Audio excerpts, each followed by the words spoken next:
I want to tell you the story of the loudest sound I ever heard. Now, what you need to know first, this is my concern. Dementia is linked to hearing loss. So when I think about the loudest sound I've ever heard, I think, oh no, dementia may be. There are three ways that they think dementia and hearing loss correlate. And the issue is such a big problem, such a large concern to the scientific community, that we are going to start seeing hearing aids over the counter in pharmacies. The FDA has approved over the counter hearing aids because human beings don't realize how important it is to have good hearing. And generally having to go to an audiologist, you go to your general practitioner, maybe you go to the ENT, then you go to the audiologist, then you go to doctors with other names to get hearing aids. And then they're expensive, and you have to go for fittings, and blah, blah, blah, way too much work. So the FDA says, let's put them in pharmacies for people to just buy, because hearing loss is correlated with dementia.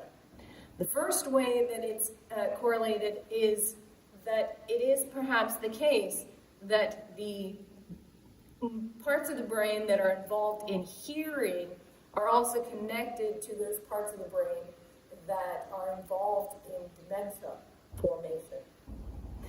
And so if your synapses pathways are not being utilized for hearing, then they're weakened, and I point to whatever part of the brain. I don't know what part of the brain is involved in dementia, but if those pathways are not being utilized, they atrophy. So that's one way they think it might happen. Another way is that if you are not engaging in conversation because you cannot hear well, then you're just not practicing those thought processes. And again, as you're not utilizing these capacities within your brain, these possibilities within your brain, then you start to lose that capacity. So, I had a cousin who had hearing loss, and she didn't know it, and she recently confessed that because she couldn't hear the chatter at the dinner table, she would make it all about herself instead. So she would talk, she wouldn't have to think about how people were talking and saying things she didn't hear. So if you're not listening to other people and you're not engaging in stories, then you're working your way towards dementia. And then the third way is simply that if you cannot hear, you isolate yourself. And we already know that isolation can lead to dementia. So we don't know which of the three is the biggest problem, but it's some combination of the three most likely. So we want to prevent hearing loss in order to prevent dementia. And I'm not, I'm concerned about knocking dementia, but if I may, I'd like to say I don't want it. I'd just like to not have it.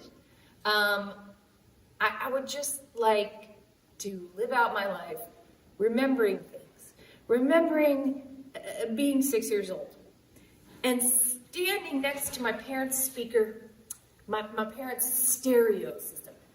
I feel like it was a giant compared to me. And it had a record player, dual cassette player, areas for cassettes, and areas for records. And it was large. And the speakers were large.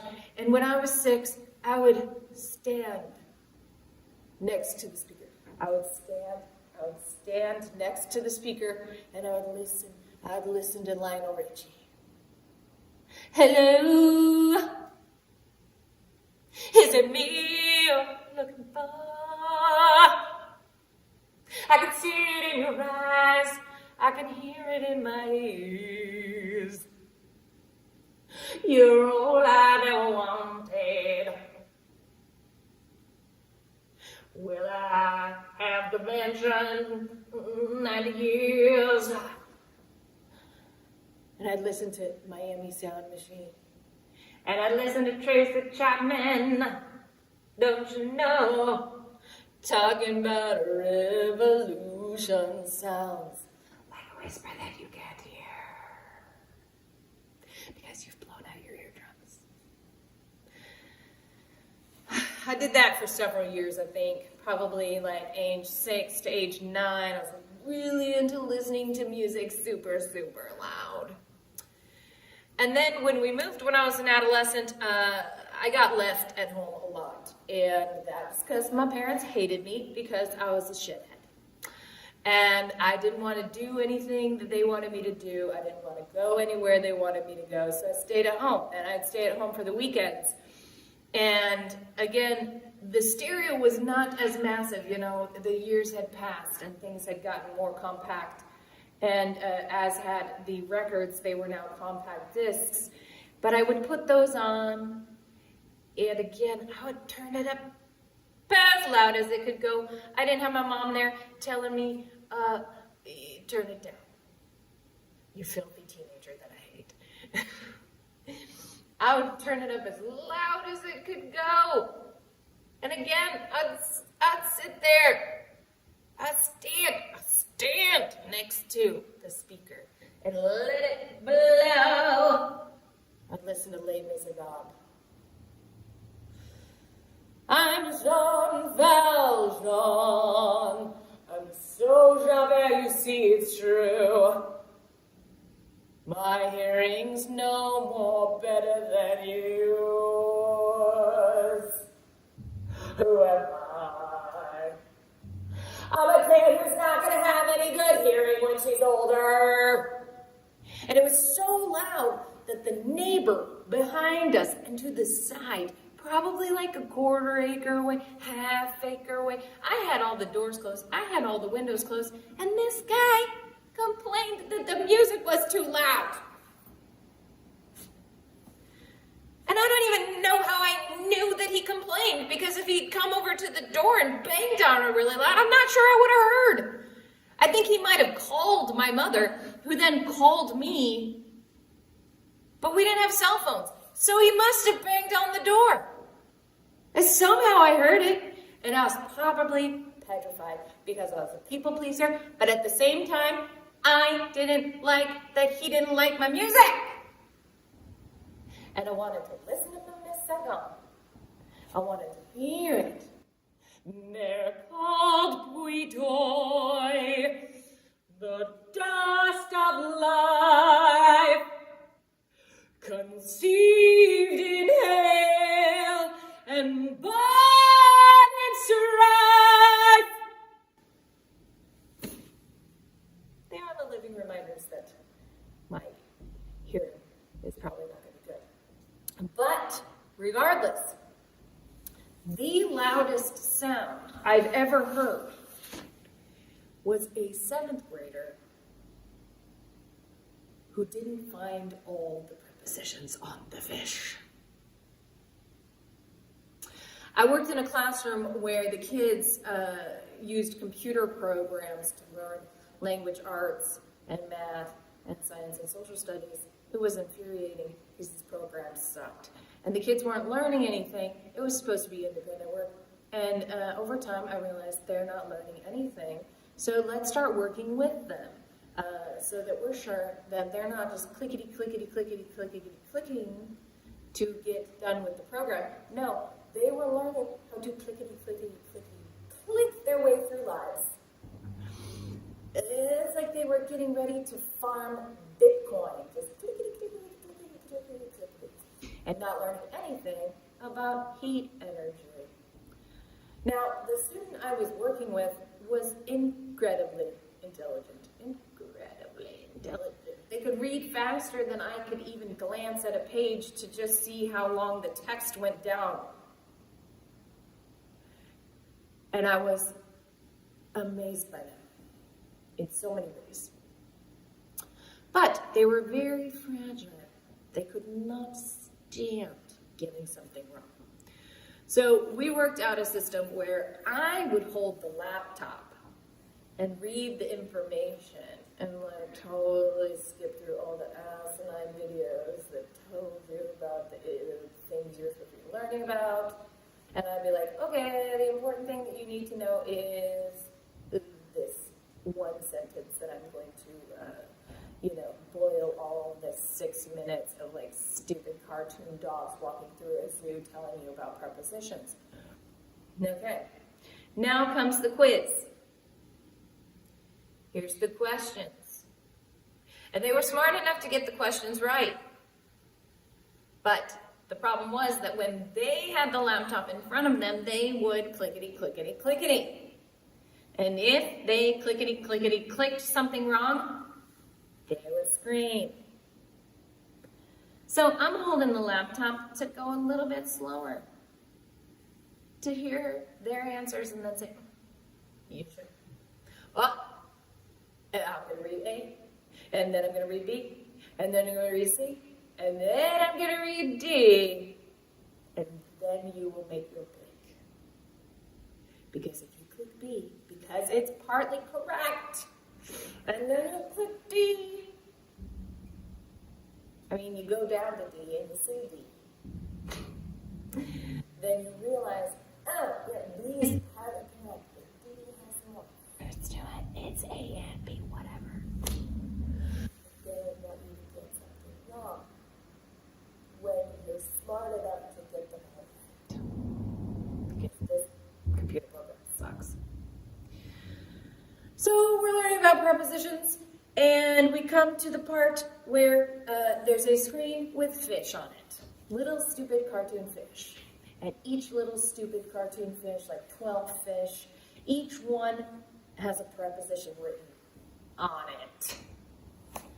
And they insist at this point that they're going to take the laptop and click on the answers. And I'm terrified. And they click and they click and they click and they click and they're getting prepositions. They're finding the prepositions. This is great.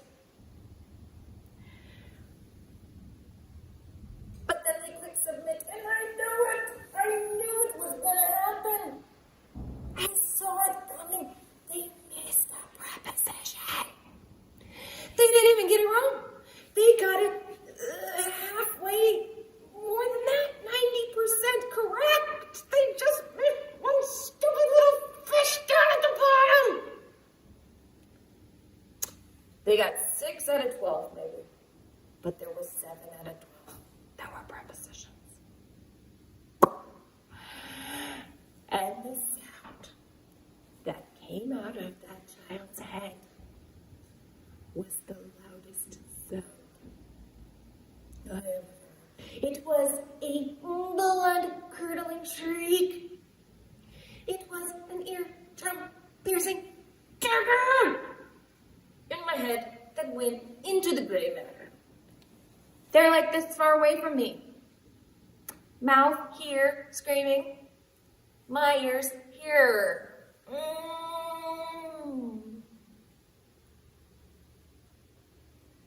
So they screamed.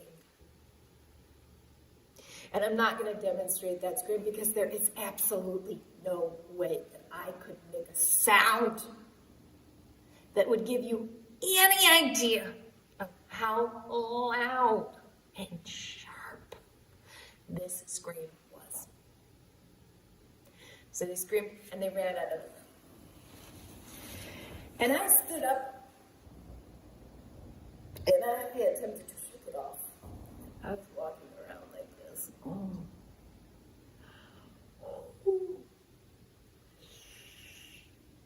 Yeah. And one of the students who was probably like 8 to 10 feet away when this occurred just looked at me and went, wow. And I was like, yep.